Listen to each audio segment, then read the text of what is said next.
Hello అందరికీ, all in one స్వప్న వ్లాగ్స్కి స్వాగతం.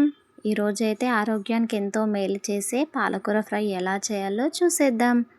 First ఒక 4 కట్టల పాలకూర తీసుకొని ఇందులో గడ్డి కూడా ఏమన్నా ఉంటే తీసేసి చిన్నగా తరిగి ఒక గిన్నెలో అయితే వేయాలి.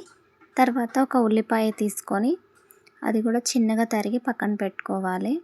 ఒక కడాయి తీసుకొని అందులో ఒక 2 స్పూన్స్ అంత ఆయిల్ అయితే వేసుకొని మనం ఇందాక తరిగి పెట్టుకున్న ఉల్లిపాయ ఉంది కదా, ఆ ఉల్లిపాయలన్నీ ఈ నూనెలో అయితే వేసి కొంచెం అలా ఉడకనివ్వాలి. తర్వాత ఉల్లిపాయలు వేగిన తర్వాత ఇందులోనే మనం కట్ చేసి పెట్టిన పాలకూరని మంచిగా కడుక్కొని ఈ పాలకూరని అయితే ఇందులో వేసి అంతా ఒకసారి కలిపి కొద్దిసేపు అయితే మగ్గనివ్వాలి. ఇది మగ్గేటప్పుడు కొంచెం సాల్ట్ కూడా వేసుకోవచ్చు, చాలా తొందరగా మగ్గుతుంది. తర్వాత పసుపు వేసుకొని అంతా ఒకసారి కలిపి కొద్దిసేపు ఉడకనివ్వాలి.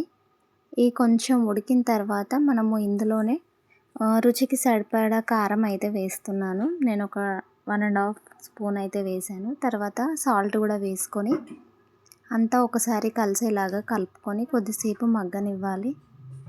ఈ రెసిపీ మనము అన్నంలో తినొచ్చు, లేదంటే చపాతీస్ తినొచ్చు, ఏదైనా సరే రెసిపీ అయితే చాలా బాగుంటుంది. చూసేశారు కదా, రెసిపీ ఇలా ఉంది. చూసారు కదా, ఎంతో టేస్టీగా ఉండే మన పాలకూర ఫ్రై అయితే రెడీ అయిపోయింది. వీడియో నచ్చితే లైక్ చేయండి, షేర్ చేయండి, సబ్స్క్రైబ్ చేసుకోవడం